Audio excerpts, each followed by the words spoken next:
registration for AIPP Summit. Make a left. Thank you. Great day. For AIPP Summit, Marriott Ballroom Salons 2 and 3.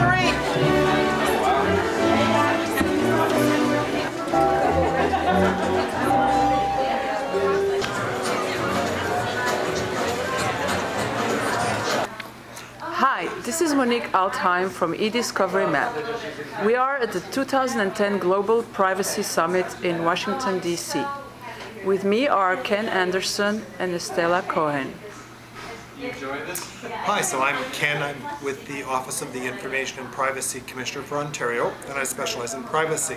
My colleague Estella is with me. Yes, and I'm the Issues Manager at the Information and Privacy Commissioner's Office as well. Today we're going to talk about a little bit about privacy by design. And Ken, can you start the conversation? Sure. Well, for those of you that don't know about it, if you think about your personal privacy and your personal information, you say, well, who's doing something to protect that for me? Why should I always have to do it myself? Well, our commissioner, Dr. Ann Kavukian, came up with the concept of privacy by design. And her view was, look, if we've got new technologies, they could be our friend, not our foe. You could just take privacy, build it into the technology so that when you have the wonderful benefits of going on Facebook or using your camera or being in a government system, at the same time your privacy is protected. Now, Estella, how does that happen?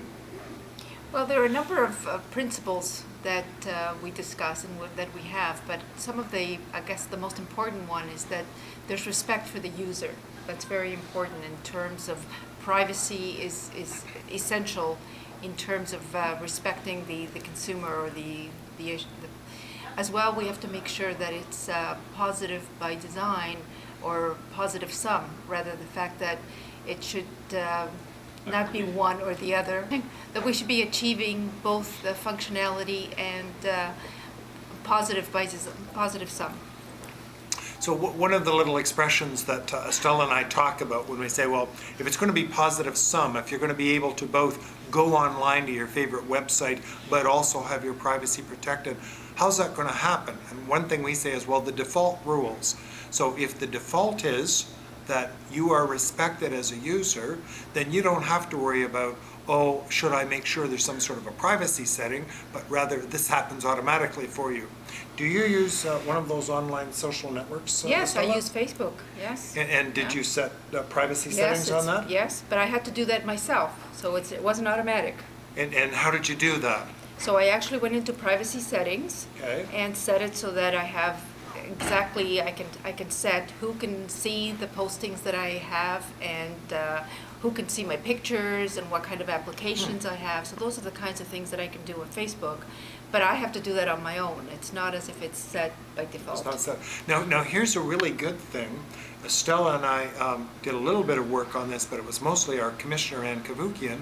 She worked with the folks at Google so that when you use Gmail, the default setting is for privacy settings. You don't have to go set that yourself especially. So if the default rules, that's really an excellent way forward, don't you think? Absolutely. Yeah. Well, that's the end of what we can tell you today about privacy by design, but we're hoping that we've intrigued you and maybe there'll be more to come in the future. And you can visit our website, privacybydesign.ca, for more information. Thanks, Estella. Yeah, thanks Ken and Estella. Thank you. Thank you.